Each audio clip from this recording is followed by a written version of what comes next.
Okay, next tutorial. This tutorial is meant to be my take on a vampire, a modern vampire. Obviously I've taken massive hints from Buffy because I grew up watching Buffy. I love Buffy the Vampire Slayer, she's amazing, and Angel. And but yeah, I just realised on my channel I have not done a generic vampire before, so yeah, and as it's coming up to Halloween, I thought it might be fun to throw one in there. So I tried to go down the route of like a, not subtle, I mean this isn't particularly subtle is it, but just more of a human vampire with more expression, and yeah, I don't know, I thought I'd try something new, so I hope this is okay. But yeah, so if you'd like to learn how to recreate this, stay tuned. So before I get started, I'll pop a link on the screen here to a tutorial where I teach you guys how to block out your eyebrows, because we all know that's the first thing I'm going to do. So yeah, I'm going to block out my eyebrows. There's a link just to make this video a little bit shorter. And yeah, so I'm going to block out my eyebrows and get back to you. Then I'm going to take some liquid latex and a sponge. And I'm just going to go once over my eyebrows and up to my forehead and down ever so slightly on my nose. I'm just going to let that dry and then do that for about another 3 coats, I think, just to build it up a little bit. I've also gone quite close to my eye, not dangerously close to my eye, just I've gone quite close there. The idea is that I'm going to be applying latex and tissue in that area so that it overlaps more so than I've ever done in the past, I think, because it's going to be probably about there maybe, so it's going to cover a tiny bit of my eye. That's how angry this is going to be. So then, once I've done another layer and it's slightly wet, I'm going to take some cotton wool and I'm going to use tiny bits of this because I don't want to do too much of this at once because otherwise it will just start being messy. But the idea is to push it in to the corners of my eye here, and then push it outwards because I want to start building up the overlapping area here first. So I'm just going to push that down to make sure it's completely stuck, and then I'm going to take my sponge and latex and just go once over that. So once I've done that, I can do exactly the same again and keep going until it's as thick as I want it. You're not going to get it exactly smooth, so don't worry about that, but that's what the tissue's for the step after I've got it built up. But for now, just keep going in and building up in layer after layer. It's probably going to take about 7 layers, I think.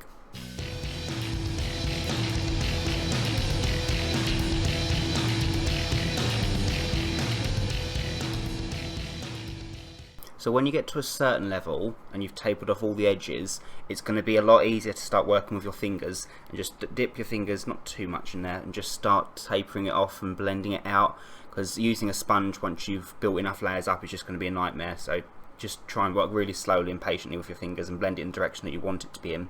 Then, after about maybe 1 minute, maybe a minute and a half, you start noticing that it's going tacky as it's starting to dry. Now, it's the best time to do this. Just take your thumbs and just push ever so slightly, not massively hard, because otherwise you'll start tearing up the edge. And just start pushing it down, using the palm of your hand if you want, that's what I tend to do.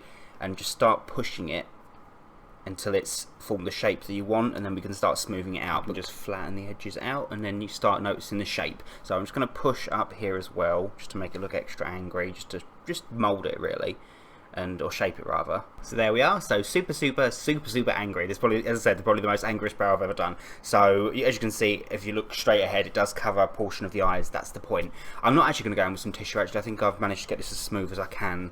So yeah, I mean, if you wanted to, you can layer it out with some thin layers of tissue and saturating that like you've done with the cotton wool, just to really blend it out, but I think it will do. Yeah, so now that that's done, I'm going to let that dry and then we can start colouring. So when that's all dry, I'm going to work on the foundation. So what I've done is I've mixed together quite a few different things. I've used a dark M.A.C Studio FX Fluid foundation in NC45, and the reason I used a dark shade is because I plan on lighting it up quite a lot with some Snazaroo Clown White, and you might just say, why not use a lighter foundation?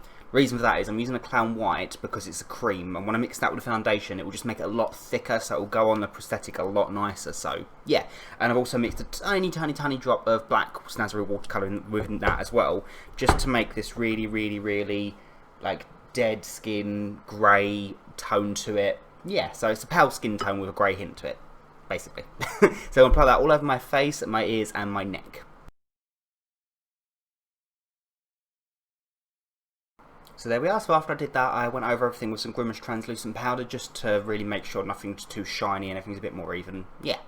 Then I'm going to take a Grimas cream in 1001, which is their brown, and I'm going to use that and a really small but firm brush, and use that to start tracing on the lines that I want for the contour and the wrinkles, and yeah. So what I'll do is I'll time lapse all of this just so you can see where I've gone, and then I'll blend it afterwards just so you can see the placement of everything.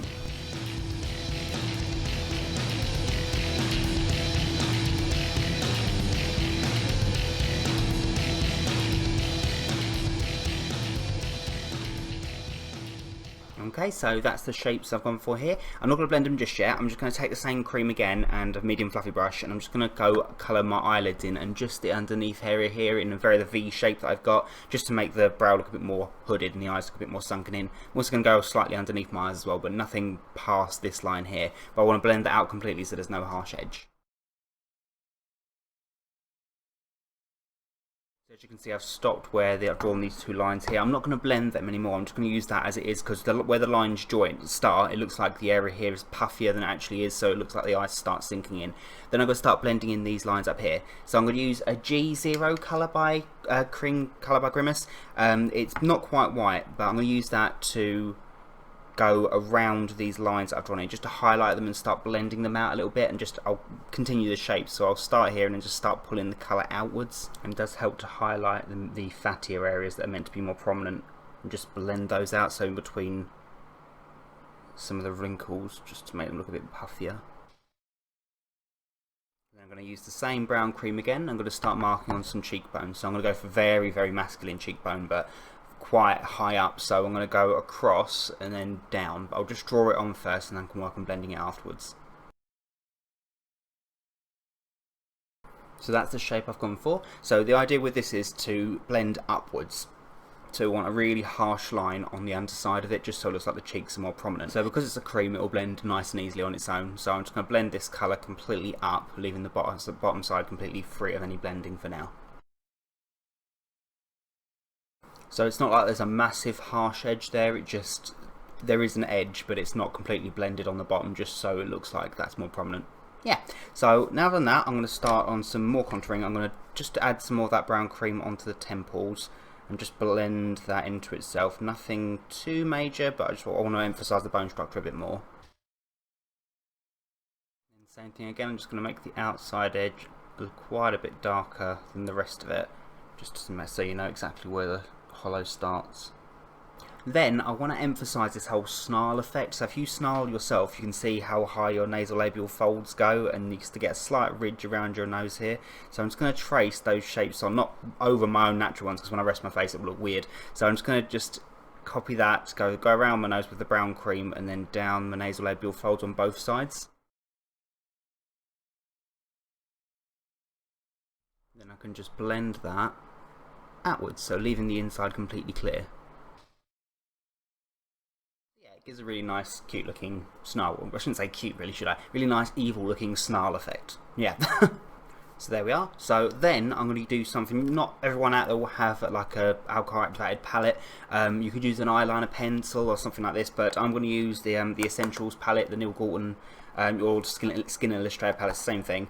I'm going to take the blue from that palette, and the reason I'm using a alcohol activated palette is just because I'm going to draw some veins on, very Willow from Buffy, or Evil Willow rather, and it looks the colours from these look very translucent, and I just think it'll be a lot nicer to blend the colour in. But as I said, you could use a pencil as long as you taper off the edges and powder afterwards. For these, use 99% alcohol just to activate the colour, and then you just blend it on, and then it dries and it stays there. So I'm going to use a really strong angle brush for this, and I'm just going to start drawing on a few little squiggly lines across the forehead, and a few down the neck, and some around the ears. Not so much in the centre of the face. I'm just going to have like them drawing outwards, like kind of like tree roots or plant roots coming out, starting darker and then tapering off, getting lighter, with some of them having little legs spidering off it.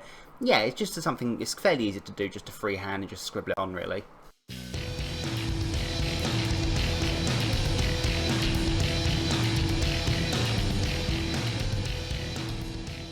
There we go. So just really subtle, just loads of little squiggly lines. Some are darker, some are lighter. Yeah, just something to show up whenever light catches it in different areas. Yeah. And then I'm going to take a red cream, a 504 by Grimas, and I'm just going to go, not in my waterline, just underneath my eye. Nothing too major, just something to make the eyes look a bit more demonic looking, a tiny bit pinker. Lips, I'm going to use a Revlon lipstick, my favourite colour ever. This is the 477 Black Cherry, and I'm just going to apply that with my finger. I'm just going to dab it on the centre of my lip and then stain the colour out. We'll just blend it out completely, just so that there's no real shape, because I don't want this to look like a lipstick. I just want it to look very dark and not, if I know the word is attractive. I think the eyes need to be drawn to the eyes and the mouth, I think, in this look. So yeah. there we go. I think that's pretty much it. I mean, I was going to block out my beard like I always do, but to be honest, I think for this particular look, it's a vampire, it's humanoid, so if I'd turned into a vampire, I'm pretty sure I wouldn't shave. I don't know. But I'm going to leave it there, why not? But yeah, so all it's left me to do really now is pop in my contact lenses, sort my hair out, my costume that's a bit more vampire-y, and I think I'm done. And there we go, so that's the look complete. So I finished the look off by slicking my hair back, because I couldn't think of anything else to do with my hair, to be honest, and yeah, then I also sprayed it with some black hairspray just to make it a bit darker, because, I don't know, vampires and black and darkness. Yeah. Popped in a pair of fangs, which I've had for a long time now. They're just regular costume party ones that you heat the, like thermoplastic gel so they snap into your teeth. Yeah. Popped in 2 contact lenses, which are from eyesbright.com. They're the Minotaur lenses, I think the 17mm lenses, so like halfway through, almost sclera lens, but not quite. Popped on a leather jacket and some leather gloves just to make it, I don't know, fit in more. I haven't really got a vampire costume for this look, because this is more of a modern vampire, I think, isn't it? So, yeah, that's pretty much it. So, this is my take on a vampire. I hope you guys liked it. If you like it, please make sure to, you know the usual, rate, comment, subscribe, and all that jazz. And yeah, so until next time, bye.